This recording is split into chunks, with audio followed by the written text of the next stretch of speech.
Men who love polygamy are going to struggle with the striving by women who have been trained a different kind of culture. Polygamy was not even that big a problem in the days of apartheid. Like, the situation is that bad. Like, black people are out here dealing with oppression, and yet they still marrying one woman, one man. And women are still out here rightfully upset at cheating husbands and vice versa. Only in the new South Africa did you go and mess up with all that. You messed up with all that. Polygamy became an issue. And when a man is polygamous, however, dealing within that polygamy of his, he's not in the type of culture that makes for the facilitation of proper polygamy. In the Middle East, in ancient days, women couldn't work. They had to lean on their brothers or their fathers if at all they were widowed. But largely their husbands, and they better hope their husbands stay alive. If, however, they don't have fathers and brothers and whatever, they've got to lean on the community to take care of them.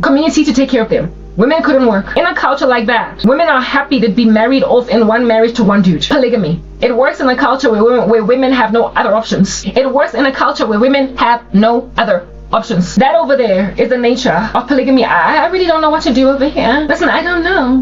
What do you think? Do you care? I don't. It's alright. It's okay. If you're wondering, Karaba, what are you talking about? I cannot have a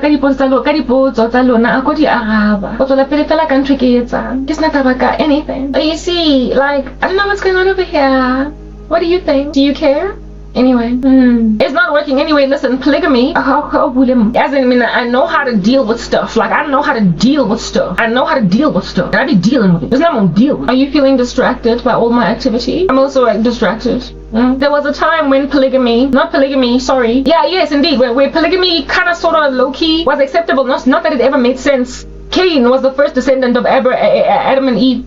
His descendants are the first ones to introduce polygamy. So, I mean, if it started with the first dude to actually commit the most heinous sin in the Bible, then, I mean, no duh. The Lord is not interested in whatever it is under heaven that you're doing over here. Okay? You're not going to understand what in the world under heaven is going on over here, so you're going to be out here pulling a crazy stunt and being nice and monstrous. So do you, baby, with your monstrosity. Nobody cares anymore. I've been saying it. Anyhow. Yeah, women are more happy to accommodate polygamy in cultures, even though it don't make anybody kind of comfortable. Anybody in the women community, they're willing to accommodate it, but all they're living in a culture where women don't have a material strength, right?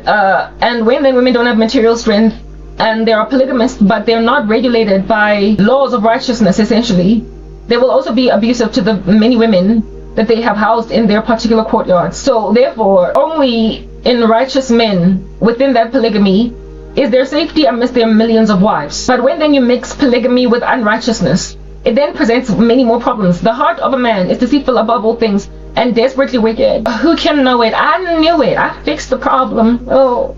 The lover boy that wants to come into my life even though he's entirely inappropriate. Polygamy poses a most dangerous threat to women when the man in question is just entitled to all these women, as opposed to truly loving or even providing. Given that cultures got men used to polygamy, women accepted it, and they were largely able to be safe within it if the men in question were righteous. Fast forward to 2025, where it's the perilousness of the last days. Now polygamous men are entitled, they no longer love, they no longer care, they no longer service, they no longer regard women as anything at all valuable, just pawns to be used. And so if at all they're used as pawns, right next to just this decrepit, broken structure of marrying more than one woman as a man, that structure in and of itself is decrepit and broken. But when in the center of this decrepit, broken culture, there's also a lack of morality, it arguably be breeding gender-based violence to, in particular, women that don't want anything to do with this or who complain to a man who is a polygamist. These men feel entitled to get theirs no matter what, and a woman must just shut up, not speak. They will use religion as an iron fist on her. And so if at all these women have any kind of big mouth in a polygamous establishment, they're gonna die. But now, fast forward to a culture of 2025 where you've got this dichotomy, this weird little existence in a nation like South Africa where polygamy has just become really popular, famous, crazy because of the entertainment industry. Polygamy has become nicely incendiary. Right? But it's okay, because if at all you're a woman and you're willing to accommodate all that trash, baby girl, do you, boo-boo. You don't get to take us on that rough ride. You don't get to take us on that rough ride. You literally don't. You would think that these men that are polygamistic would leave it at the ladies that are willing to go out like that. These chimpanzee females that allow themselves to take that. These chimpanzee, namby-pamby, flaccid females that allow themselves to be taken over by the tsunami of polygamy. Batlogheleng the chimps to do whatever they want to do and not be appreciated by one man that's going to love them for the rest of their days, having progressed past the days where women were entirely dependent on men. When in 2025 in South Africa, you accommodate polygamy, whatever chimp, it's on you. Do you, little ape, in your ancient, primitive, general demeanor. Do you. And if at all a woman is happy to be a little imp a little chimp sort in a house to a polygamist. Okay, she's got a freedom to be herself. She's living in a free country with a beautiful law, isn't she? But you see, the problem with these chimpanzee females, because that's what you are, you've made all of our lives hard by embracing a culture from long ago in the spirit of, but it's my culture, it's my black life and it matters, listen, I don't care. Yeah, these ladies that allowed themselves to be used and abused and shared between women, they claim to be content with it, but listen, you never can be. Nonetheless, whatever, if at all it was left at you accommodating polygamy, crazy females, and these men are like, I'll marry. It's like the gay community in a culture and a society that is largely like what it is that I grew up in, where most people are straight, and if you're gay, you're gonna have a hard time meeting a lover unless you go to a gay club. But now they be out here bold-facedly in 2025 shellating you in a lecture because you smiled at them in class. What the heck? Like what? Because Netflix is out here pushing your agenda, you think it's okay to shella any chick that smiles at you? Chicks can be friendly to each other because they're looking for friends. I don't want you trying to put your tongue in my mouth anyway, whatever. Right. Just like gay culture, thanks to the emboldenment of gay people, as a result of our governments out here coddling them like they're cute babies in a cot, gay people got brazen, bold, and upset at everyone that is like, no thank you. That's why this chick at YouTube is abusing me, because now she's a member of this colorful community. When something is operating in its own silo, it's okay if it wants to continue as a chimpanzee. But if at all that chimp activity is now, what's the word that I'm looking for? It's pervasive. When then all that chimp activity is full of harshness and force, that's when the rest of us are now suffocating under it, isn't it? Because of these chimp females that accommodated polygamistic men. These men then, because we're dwelling in a culture that has no honor for women, they don't respect them, they don't take care of them, and so therefore it is no healthy atmosphere for polygamy to thrive. Not that polygamy was supposed to start in the first place, but in the event that there should be polygamy, men are supposed to treat their wives the way that David treated those wives and the way that Solomon treated those women. Men in polygamous unions were supposed to treat their wives the way that Jacob treated Leah and Rachel. Though he didn't love Leah that much, nonetheless he wasn't abusive. Men that had concubines and many wives that were righteous in the Bible did not abuse these women. But in 2025, where there's no morality, their polygamy is exceptionally erroneous, more so especially precisely because these stupid men are rude and abusive. So Wonkumfazi is angry and mad and ridiculous precisely because that share them with 20 other women are not even the best of husbands. Noma Bagri, but 27. They are still really super freaking mean to these women, and they still bring diseases to all 27 of them. They still bring chlamydia. Listen, you are sleeping with 27 women. You better keep the negative HIV status among all of you as a caucus of 30 folk, you crazy Mormon. But they're bringing diseases to 27 women in one sitting, bringing illnesses into households, bringing bereavement all over the streets. Not only that, they're still with the brazen audacity to keep cheating on 27 wives. So that level of infidelity, J, is the era of the accommodation of polygamy by the chimpanzee females. But now that we're dealing with entitled men that have procured for themselves chimp ladies, these baboons, because it's the planet of the apes in these polygamous establishments, given that they already have no kind of respect for women at all, when you're like, Askis Abuti, I mean, I respect your culture and everything, brother. Marana, I'm not a polygamist lady. When a lady gently says no thank you, a modern lady after marrying a man with 20 other women, I don't want it. No, it's okay. But do you with your culture? I will respect you because I live in a country that has got two laws that are entirely antagonistic to each other. Insofar as you're a black person, you are covered by customary law. But if you are any other race,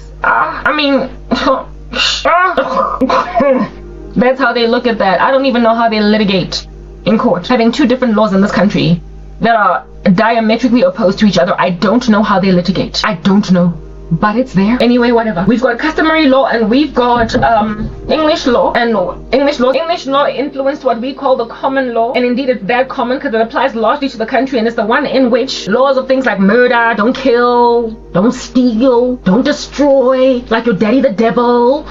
Yeah, that's where you be finding all these statutes. They derive from English law, from common law. But this common law was just not enough for these greedy South African men. They made a decision that we want our many wives because we're black culture, triple decker, like the bus.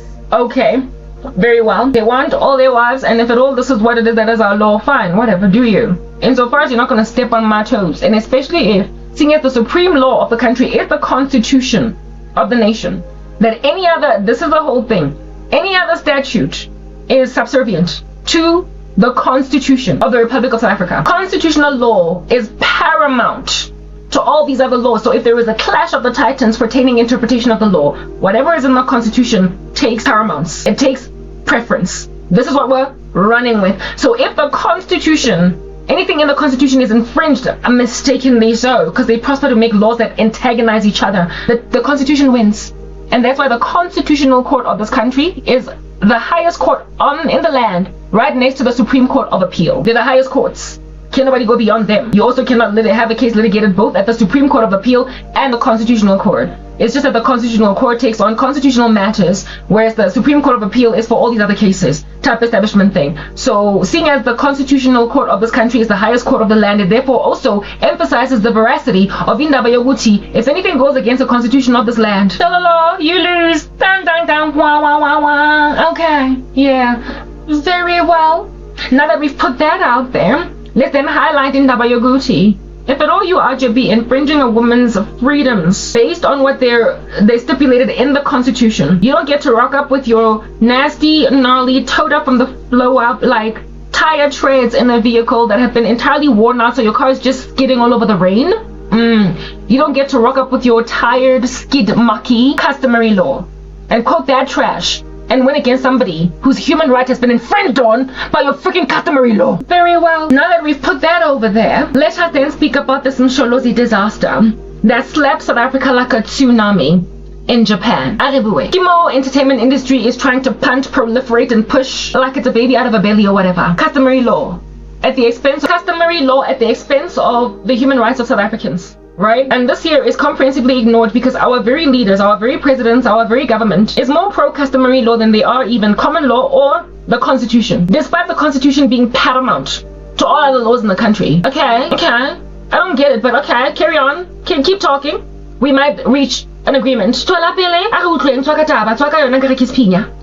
I'm here for you. Okay. Not only did our leaders completely ignore more important statute in favor of their determinations and their demands, they then started a cult to push customary law, a polygamy, and push it so much in the entertainment industry that hoping that we would be nicely influenced and cajoled into embracing this as a reality, they now, upon being frustrated because polygamy does not work very well in a society where women are strong. At the end of the day, when Eve fell, God's judgment on her was that from now on your desire will be for your husband. Therefore, a woman only ever capitulates to polygamy because she has nowhere else to go. But when she's got everywhere to go, up and down and even spinning on the spot like Itobo, when she's got everywhere to go, she's not going to opt for polygamy because a woman's deep entrenched desire and so therefore jealousy is for indota yakhe akazofuna ukumshare.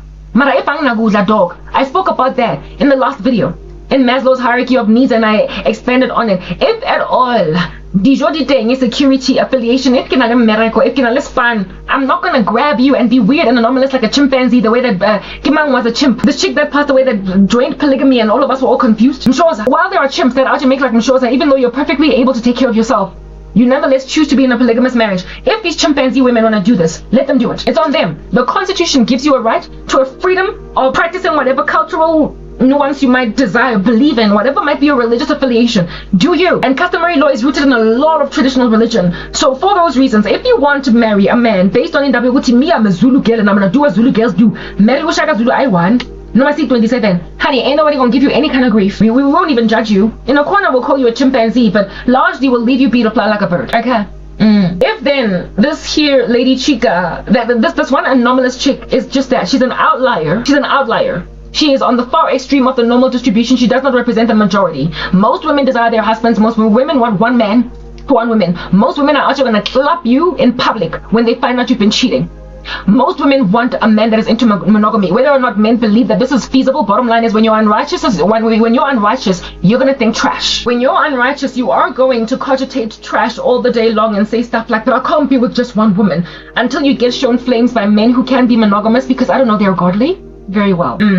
So seeing as most women are not like Mshozi, alright? Seeing as most women are not like Mshozaza, but rather given that they've got independence, financial strength in a way that men are now frustrated by, there then arose up this epidemic of gender-based violence in this crazy country that is called South Africa, where it is that men that are polygamistic, feeling entitled because the law allows them to marry more than one woman, wanting a particular female. This chick being like, all the women who independent, throw their hands up at me. But only been some tired songs from back in the day. Ako jwetsa hore o nyetse le teng basadi ba itre a go hleke bosweni o some among ka tla yang shela. Or a woman finding out that her boyfriend actually has 3 wives. With some damper. No, that's when gender-based violence started being a thing. I thought that they were given entitlement to more than one woman. However, being unrighteous, not covered by, listen, customary law is an affront to Christianity. And it ought to be embracing customs. It ought to be embracing traditional law in this country. That's what customary law is. So therefore, it is a comprehensive disregard of Christian Judeo values that we have been raised up in. It disregards the foundation of common law, which is English law, derived right next to Roman Dutch derived, that takes its roots from what? Christianity. So therefore, that's why our nation, South Africa, is called a Christian country. And even our national anthem, even after apartheid ended, still maintained a Christian nuance. Go see Kilele, Africa, Molly Parkin used to Tumblr, yo. Listen, it's a Christian national anthem. It's actually making hymn. It's actually giving hymn. Our national anthem is giving hymn, okay? It's practically a hymn. Our national anthem is practically a hymn. And so because of how our national anthem, even after apartheid ended, was maintained practically as a hymn, that was an agreement tacitly by the South African public that our country is Christian. There are no nuances, as at the last time I checked anyway. They be out here forcing nonsense down people's throats these days, but there are not even small little, whiffs of traditionalism in our national anthem. There isn't even a single iota of ancestral worship in there. There's no acknowledgement of ancestors. No speaking about Abadala, ancestors. No, yeah, Kidinja, because some of them died rapists. Listen, Kidinja. There is no such a thing as that. Therefore, tacitly agreeing on a national scale that we're a Christian country. Don't be out here coming at me like some kind of bat out of hell. Our national anthem tacitly agrees and tells the whole world when we're singing in stadiums before soccer matches that we're a Christian nation. Our nation is Christian based on our national anthem, and this was agreed even after apartheid ended. So black people had no qualms with our country being Christian. Nobody had qualms with it. Not even the Muslims in this country picked a bone with the fact that no Allah is mentioned in our national anthem. No Hindus picked a bone about all their many gods not being mentioned even slightly. No Jews complained about Jesus being the center of our national anthem. Everybody else was like, okay, it's your country, we're just living in it. Everyone else, Muslims, everyone else, Hindus, everyone else, Buddhists, atheists, everyone else, Jews, were like, this is your country, Christians, we're just living in it. We get it, it's okay, it's alright, it's okay. I'm not gonna complain. Just let me burn my menorah on Hanukkah, and I ain't gonna give you grief. Let me go to my mosque on Fridays as a boy in school and leave early, and I'm not gonna give you grief about the fact that every time we have to stand up and put our hands on our chest, we're gonna sing to the God of the Bible. Everybody else understood that was not Christian in this country, that this is your country, we're just living in it. And insofar as you will give us rights to exist and roam these streets freely, after making like Miss Daisy with Amasasa Amangaga in summer, we're not gonna give you problems. So Muslims, we're happy to accommodate our Christian country because we left them to do their Islam in peace. Fly like a bird, oh Muslim, be like a bird, and then go and fly away. Do you Muslim? Do you Hindu? We're not going to give you problems. We're not going to give you quick current. We're not going to stare you upside down, up and down like you be stankin'. You be stankin'. We'll let you be because that's what Christian countries do. They give people a freedom of religion. They give people a freedom to be themselves. But they also put it out there that this is my country, you're just living in it. So insofar as you're an alien in my nation that is nicely tucked in like a shirt inside the body of a child going to school in the morning, inside the pants, if you tuck yourself neatly and respect that this is a Christian country and so all of our public holidays are going to be based on Christianity, okay? We got Easter in these streets, we got Christmas in these streets, and everybody be out just staying away from work in these days. But we don't celebrate Rosh Hashanah or Hanukkah or any other Jewish holiday, even though we let the Jews take leave on those days, but it's going to be unpaid leave. When you take leave, it's going to fall within your leave days. Sorry, it doesn't qualify as a public holiday. That's what it's giving. We will leave you to go and do Ramadan as a Muslim, but it's coming off your leave days. It's coming off your leave days. But public holidays that are Christian don't come off our leave days. Now, Christian public holidays don't come off anybody's leave days. Everybody be out here sitting at home making like a 10, hanging like a homie. Yeah.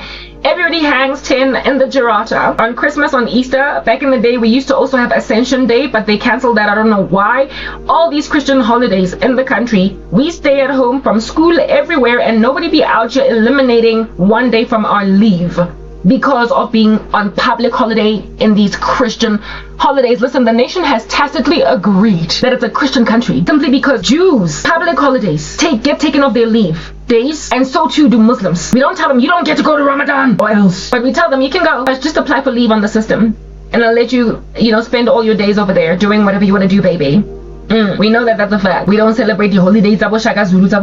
Yes, we might have holidays that commemorate, like Youth Day, like Freedom Day, our struggle and what we came out of. Hallelujah. We need to praise the Lord for setting us free and what have you. But largely, if you're at home chilling, making like a homie, swinging in a hammock at home, you're on some Christian holiday. So Muslim South Africans are aware that we get a free day that has to do with their Jesus, but I don't care. I'm a Muslim, but I'm enjoying my day off. Same thing with the Easter weekend. I'm a Muslim, but I'm enjoying these days off. They look forward to our very Easter. They look forward to our very Christmas because they look forward to also being off. And then when South Africa has a World Cup, they be standing up and clearly Africa. I told you guys in my last video about how it is that when we were growing up, we used to sing hymns in assembly, in public schools even. My younger sister is a Gen Z and we sang hymns at a reward ceremony at her school in her generation, even though it wasn't a private school. So you don't have to be a Catholic school or a Christian school that is private to sing hymns in assembly. Government schools be out there still doing it to this day. It's not like in America where they be out there taking prayer and public prayer out of schools.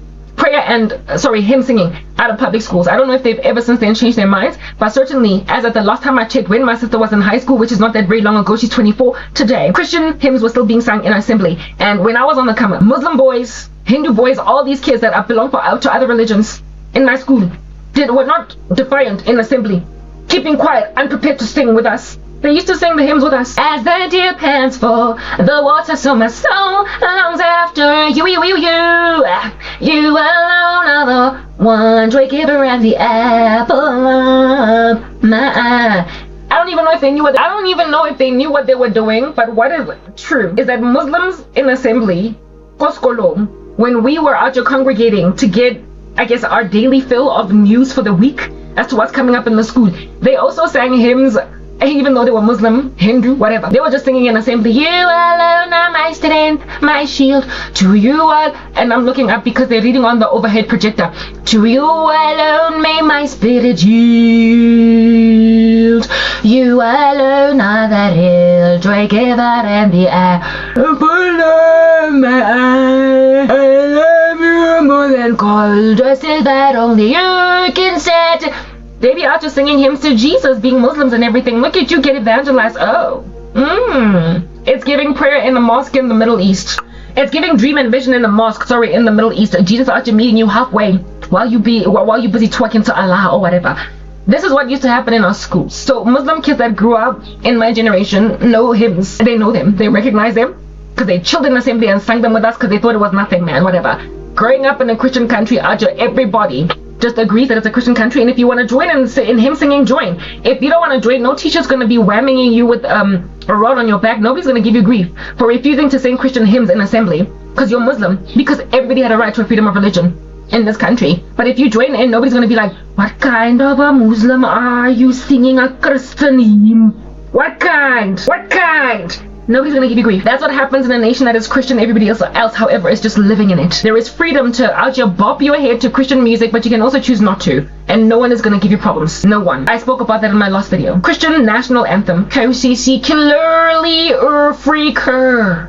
Nkosi is Jesus, the King. Public holidays, Christian. Common law, therefore, majority statute. Derived from English law that is derived from Christian Judeo principles. We're a Christian nation, like in the worst way. And not only are we so Christian as we are, based on our statute and everything else that I've just highlighted above, on their tongues, the majority of South Africans call themselves Christian. And the other day, I found out that statistic is hovering around the 80th percentile. Proper. Most people that you go and interview in this country that is South Africa. So what's your religion? I'm coming here from a news network. I'm just doing statistics. I'm a university student just trying to get the color of the country. Demographically pertaining religion. What's your religion? Christian. These statistics are gathered, I would imagine, not just from a census done or even interviews conducted, but from banking, like when you apply for like loans and stuff. That information generically is fed into Stats SA so as to gauge how many people in those forms, upon being asked, are you black, white, Asian, whatever, and also what is your religious affiliation, and then they tick on Christianity. Based on the tabulating of these stats, as according to South African filling out forms across multiple random institutions like banking, they then concluded that South Africa Apparently it's got 80% Christians in it. That's why, Kere, you are apostate in the worst way. Because the country wouldn't be looking anything like this if you were truly Christian. It wouldn't be. The level of Christian persecution that we endure, Hashem, what I'm going through, honey bumblebees. I wasn't even scared when I converted to Christ in this country because it was indeed originally very valid from the get-go. The real Makwe Christian, it was. So I should not have been trepidatious to convert to Christianity in South Africa because, like I said, Christian. 80% of the people in this country, as at the last time I checked, which is frankly years ago, so these stats are likely today a little bit different. 80% of our national people are of the imagination that they love Jesus. And I say it's an imagination because that's exactly what it is, because it's probably more around 15% true converts. But nonetheless, 80% of them say that they are saved. Okay? And I said 15 and not 50. 1-5. It's probably chilling in the teens. There is no other way it's not. Because why am I so harassed? In this nation, therefore, you're going to easily find a whole chunk of vehicles with bumper stickers saying, Jesus loves me. Yes, I know. For the Bible tells me so. Little ones to him belong. They be bimbering songs and everything, but they bimbering the right music. So listen, I'm here for you on that day. I don't care if you can't sing. And so far as you be singing in the melodies of heaven, it's a fragrance in the sky. Yeah. Bumper sticker saying we love Jesus. Christian public holidays. However, over the years, you will make an observation markedly so that is hard to miss, that in spite of us being a Christian country and our holidays being Christian, in these Christian public holidays, nonetheless, is a whole bunch of pagan symbolism being proliferated. We be adoring hugging and kissing and smooching. The Easter bunny, don't nobody know what that's about. The reason why we've got Easter in this country is not about that crazy bunny, it's about Jesus. You're not going to see so many adverts about Christ on the television as we did back in the 90s around Easter. You're not going to see a whole bunch of the praisings of Jesus shows being played, basically letting us know that that time is coming. You were not going to get it, which no, not anymore. They have entirely paganized our public holidays, and on Christmas it is just ting ting ting ting, 'tis the season to be jolly, just like in America everywhere. You've made it about that crazy tree, and you've made it about those crazy light bulbs, and you've made it about all these crazy presents, but not about Jesus. Nativity scenes barely found anywhere. There used to be nativity scenes in malls. Out here, Mary and the baby Jesus in the crib, away in a manger, no crib for his head. The little Lord Jesus lay down his sweet head. No more way in a manger. Joy to the world, so what? That's what South Africa's saying. No more nativity scenes in malls. No more nativity scenes at flea markets. No more nativity scenes even on big billboards. No more. Christmas is now entirely pagan, and all that you find in malls are these elaborate decorations that have nothing to do with the king. Alright, do you, baby? Looking like a pagan and everything, whatever. Do you? We have, of course, been evidently divorced from what it is that makes us what we are. So seeing as our country is a Christian country, but everybody else is living here, it's just living here. It's our nation, but everybody else is just living in it, but they live in peace because they're foreigners, aliens in our country, and we treat them well. Alright? We treat them well. We don't give them grief. We give them beautiful careers. If they want to study, do you. We're not going to give you grief because you're Muslim. We are not Christian nationalists. We are just a Christian nation, and everybody else is just living here. Alright? Very well. Now that we have put that out there, it must be comprehended, therefore, O individuals in these uneasy streets, that when then customary law started to be the thing that is the iron fist on the head of a Christian country, people should have rose up like ever so immediately and said, Mamela, even you, random lackluster traditionalist, it's my country and I cry if I want to, cry if I want to, cry if I want to. You would cry too if ancestral worship took you over too. Da, da, da, da, da. We were supposed to indeed look at brazen ancestral worshippers on some, oh no you didn't. Listen, you all agree with all of your leaders upon signing in the constitution of this country that this here is a Christian nation, everybody else just be living in it. You all agree, seeing as we've got Christian public holidays, that you don't get to paramount all up in these streets customary law over constitutional law. Listen, you need to understand that you be stepping on a sister toe or whatever, and it needs to stop. It must stop. Seeing as black people that were pro their ancestors made up a small number, just like Muslims are a small number, and just like Hindus are a small number, just like Jews are a small number, but Christians make up the vast majority of the country. When then ancestral worshippers just brazenly rocked up and pushed their thing up everybody's throats, Christians were supposed to stand up on some, this is my country, you're just living in it. What are you doing? My law is much bigger than yours. Customary law is not neck and neck with constitutional law. It might try to be neck and neck with common law, but it can't be neck and neck with common law. Because within customary law, nobody ought to be dealing with crimes, with fraud. Nobody be out here dealing with Miranda rights. Nobody upon studying criminal law has to consider customary facets. Because in the spirit of customary law, a person can just go and sacrifice their child, harvest their organs, in the spirit of their demon gods, child sacrifice, and still be found wanting under common law. It's still a crime to kill people. So frankly, common law and customary law are not on par neck on neck, and yet it's trying to act like it's neck on neck. You can't actually be stealing things because of your ancestral worship and what you believe on the side, transferring wealth over, and then expect that common law is going to cover you in criminal procedure. It can't, it won't. It can't. So essentially, it's this like substandard fluffy law that, however, look at that. Like I said, tsunami in Japan after Fukushima, nuclear disaster. So over and above nuclear radiation poisoning, there is also just like a tsunami.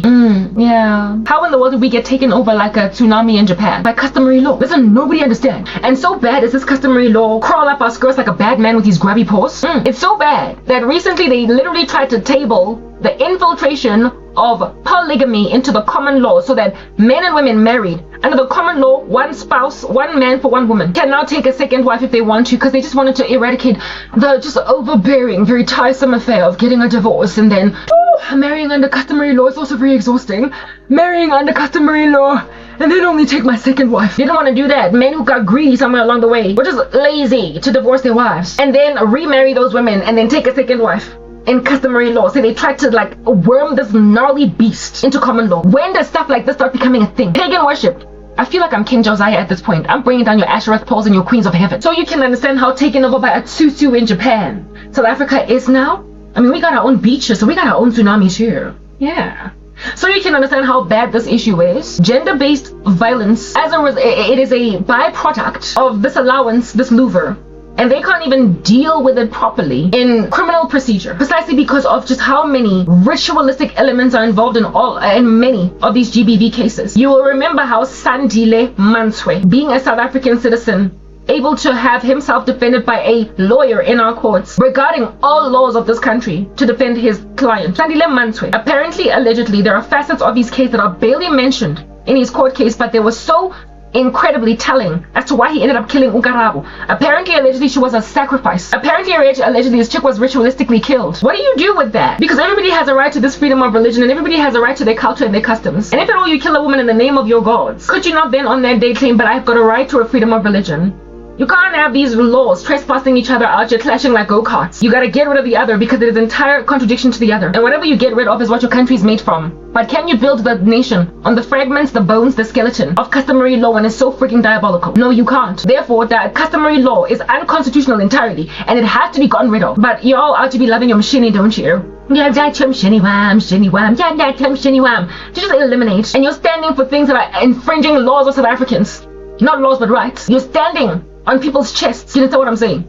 In the spirit of Mshiniwam, and then a successor after filling up a stadium 80,000 people strong saying kill the boy, kill the farmer. Of course you feel entitled to all that like a twat, even though the constitution thwarts it, it annihilates it, it makes out of it a pinnacled example of what not to do. But your customary law, you're entitled to all that ancestral adoration and you're entitled to basically continue to harass white people in 2025, the large majority of which did not even live now in the days of apartheid, with all of your crazy brand spanking new laws. You're like the Antichrist that way. He RGB manufacturing brand spanking news, popping them out of a hat like a little rabbit, and then terrorizing, listen everybody, bourgeois. So because now black women were strong material, it became very frustrating for those who have been allowed politely the leg room to marry as many women as they want to in a country that wanted to maintain the culture of polygamy, even though it wasn't even all that rife in apartheid. So it just goes to show that when men start to make money, they start to sin because they did not insist on multiple wives in apartheid. They couldn't afford them, I guess. But now that they are just being tycoons, roaming around these streets with all their greed, all their rapacity. Seeing as they're roaming these streets with all that rapacity, what they then insisted it was, I've got money now, I can afford to have 12 wives. But guess what? Women also have money. And given that their desires for their husband, they're unlikely going to agree to marry you since you've got two other little random chicks that are like chimpanzees in your house. Women, are you offended when you are in polygamous marriages? Listen, you're a chimp. Because as a result of you, all of us are dying. But I don't care, whatever. You're upset. So pew pew pew, and we'll just exchange pleasantries on the battlefield. Do you? So herein lies women gaining financial independence and men still feeling entitled, emboldened by the law. Because if you make illegal stuff law, it emboldens people. We just come out of systematic oppression. We saw how legalizing trash made white people even more racist. But as soon as trash was repealed. They got contrite. When you correct a thing, people repent. So when then you bring a brand spanking new worm into the constitution, into the law of the country, you then create men that were relatively content to have one wife. Feel like, but I feel like I like Renee Leto. I also want cattle. I don't care that you like me. I don't like you. You made men rapacious for more wives because you made it allowable for them to take more wives. When you open the louvers of law to be looser, you cause a people that can be benefited by that loose law to be emboldened. That's why there's so many more gay people in these streets. It's because they legalized gay marriage in our country. When you are to be giving people wide sweeping rights, they don't have an incentive to conquer sin. They feel like they can marry in Christ another lady as a lady. That's why this chick at YouTube be walking around with manhood. So if at all you're going to legalize polygamy, a random like dust particle, if you're going to legalize polygamy, you're going to get more and more black men who feel most covered by customary law more than any other demographic. You're going to cause black men to be like, I want 2 or 3 wives. And if you want 2 or 3 wives, okay, whatever, do you. If those women will agree. But you don't get to clap Karabo when she doesn't want to. You proliferated the epidemic in this country of cheating, of infidelity. When I was growing up in South Africa, we had the worst prevalence of HIV in the world. I don't know what has ever since then happened to those statistics, but we had the highest HIV infection rate in the world. Why wouldn't we have the highest HIV infection rate in the world when after Mandela becomes president, black men are told go marry as many women as you want? And we're a black country. You caused infidelity in men to ramp up to the nth degree. You exsanguinated Christianity out of them. You gave them a louvre of escape. You gave them allowance to cheat. And in so creating that allowance, they then did exactly what you allowed them to do, cheat. A person is not going to eat minimally at an all-you-can-eat buffet. They will gluttonously devour as much as they want to because there's all that food. But if you limit what they can eat to one plate that is on the menu, if they want to order a second plate, they're going to have to pay another $1. So they get disincentivized from eating 2 burgers at McDonald's as opposed to 1. But if you put all the McDonald's burgers at an all-you-can-eat buffet, even though they're going to want to eat a second burger and a third and a fourth just because they don't want to waste food, except your stomach is full. I spoke about what it is that was my issue with putting too much mayonnaise, too much food in my plate because I was eating hungry. I was dishing up hungry, but I would get to the point where I'm so full that I'm like, ugh, and I start to breathe. But I insist on finishing my food, and so I gained weight. So to notice that my rings out here be latching on a little too snugly around my fingers, I made a decision to just eat as much as I get to the point of feeling like I'm full. So I don't fill up my plate anymore, and so I insist on finishing food, and neither do I insist on putting a carpet of mayonnaise on my plate. When you put parameters in your plate, you put parameters in your stomach. I don't dish out as much food anymore in my plate as I used to. And that is the self-control that I put in my life. That is the diet. That is the I've had enough, and so I'm putting my plate down. I don't need to eat more. But if you put a big fat chunky plate in front of a 7-year-old, yawning, especially if the food is something that they love. Like if it's cake, if it's McDonald's burgers, if it's Steers chips fries, they're gonna want to finish them because it's my Steers chips and my Steers fries. If you're gonna go out here and make like McDonald's in the US and hook up Coca-Cola in a big fat chunky can like that, they're gonna want to finish it. Because why would I want to throw away perfectly viable Coca-Cola? The straw is going to give me an optical illusion of it not being that much. But if you buy the smallest little size of Coca-Cola, you have restricted yourself, you've limited yourself, you've given yourself what we call self-control pertaining drinking all that Coca-Cola. So you're not going to get all that fat from Coca-Cola and extra hectic. Yeah. Therefore, customary law in this crazy incendiary bampunari over South Africa put black women in all of their cornucopia, gorgeosity, and all their colorfulness before all these rapacious men. Your customary law taught people that all you can eat buffet, I can marry them all. Pokemon! Gotta catch them all, gotta catch them all. They thought we were Pokemon. Anyway. Seeing as they were of the imagination that the Pokemon they sought to catch us all. And if at all they're hunting and gathering and want to put an extra babe in his house, he will by any means necessary do just that. Because men are made to be hunters, are they not? And so if they're looking for a wife, they will hunt her and then they will gather her in their house. But if at all you're told all the game in the Kruger National Park is there for your taking, they will indeed do just that, hunt it all. So Bashet and decided to marry customarily, decided to take out lobola for women, and conveniently neglect to walk a woman down the aisle in a civil marriage, in a common marriage. Amadoda keep lobola all over the show. Besumfazi is like, so when are we gonna sign? When are we gonna go to Home Affairs? When are we gonna marry under casta or under common law so that I can know that you're my husband according to that law? And then they drag their feet. That's why back in the day when I was on the come up, I was like, this is how this is gonna get. A man is gonna pay lobola for me this week. Next week we're doing white wedding. So Abantu need to prepare themselves for 2 weeks of a marriage celebration like with Jews or whatever. We're gonna be at a wedding celebration for 7 whole days. baby, we're gonna take out amalobola namhlanje siyenze ovuma abakhwenyani and whatnot.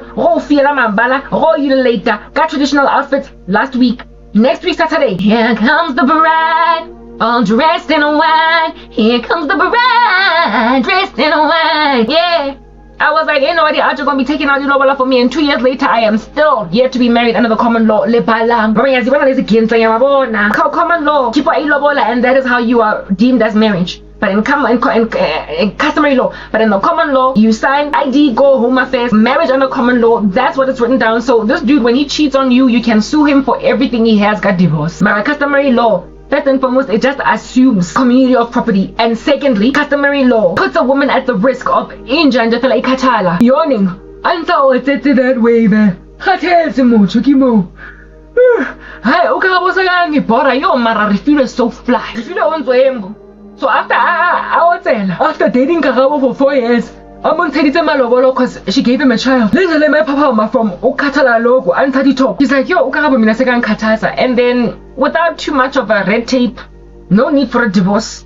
No need to go hectic ngata mostakeng. I'll take you if Pupila Kareke, Sipofan Kareke Yana Yandisa. The Cheriensha. Also, now Tabida, oh, he put a ring on my finger, Kanjani. I got a ring for Ukarabo. She's given him 2 kids. Under common law, this dude can go and grab himself another lady. I'll keep a manyama for Urifi. And when then Urifilam Katazanaye, that's what he taught. This time he did there. And then this time he's an old dude. So I celebrate after university students. Vesati, Mfuna no neo. Mfuna Vivian Nolera. Take about a don't make hot. Take about a locomotive. Who do you think you are? Who do you think you are? Jay-Z, I love girls all over the street. Put your number on this paper because I would love to date you. Holla at you when I come off tour. Dude be out here marrying multiple women. You will remember there was a celebrity guy. I forgot his name. Some musician that won Idols. He out here took lobola for Nomza Mumbata and I believe also Jessica Nkosi. In the entertainment industry. Both married to the same guy. But now today, both women are in denial that they ever married him because I get it, they ignore Uti customary marriage is an actual marriage. Take out lobola, but completely neglects to marry officially in the common law.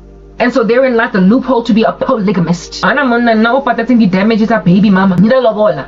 That's ever gonna come and take me because common lawyer thing, but largely home affairs if at all akuna ID can you change of personality with the state. You're not my muyeni. So Kenya malobola that linger for that you take out namhlanje and then after 3 years only you do white wedding. Some people never do the white wedding, and you know what? They're blessed when their husbands don't go around them. You're blessed when your husband is like under customary law, that's enough, it's fine, keep and then stays faithful to one woman. He's a better man than most, but in this country they be actually exploiting that loophole, customary law, and so therefore making themselves polygamist while women are like, but I didn't sign up for this. Women are like, no, I didn't sign up for this, but the guy's like, well, I did. China. That's why basadi ba kwatile hakana mona wa go ke bobi wena mona wa go ke dogo no makatso chi di bobi di batla basadi ba 20 mara a se bobi ke eng a se ke go hobola ke eng. So anyway, so njengoba makuqhele kangaka with all this nonsense, when then there are women among them that are like nyakbona ngikujongile, just like nami I was like I'll teach doing upanje fela ha re save for go nyala ne o tlhaloganya ro patala lobola ka jeko next week re etsa white wedding, and the only thing that's going to block that trajectory from being a thing is car accidents abulalwa wa come down your COVID-19 volume 2.0 that locked down everybody, and that's why we couldn't have a white wedding. Man, unless there's like a natural disaster, sizochata 1 week after lobola. Common law. You're not going to string me the heck along in a crazy marriage that doesn't look like a marriage, and so you go and you take a second wife, breaking my heart to smithereens. So I'm prepared to wait. Kita Emma Abuti. Darling, delay, my way in a wait where he's on my brother. For as long as it takes for us to save you, you'll give that a die elaborate wedding. You say, yeah, venue. A white, and the week before Sienzi Lobola. Gizolinda Wayne wait where Ugutingas, yo man, you keep Lobola this week. Next week, brother can be out to come here and flying kick some kind of way sideways. Get I am. I would take it like women. It's a woman, I'll save a little personal loan. I'll save a mashankura. For a return 300,000 white wedding, and the week before 150,000 customer. It's alright. It's 4 years before proposal. Insofar as that'll be the chronology, because you are not gonna dupe me into entering into a customary marriage. Get all lethargic. Another white wedding even it doesn't even have to be white wedding, very elaborate. In Japan,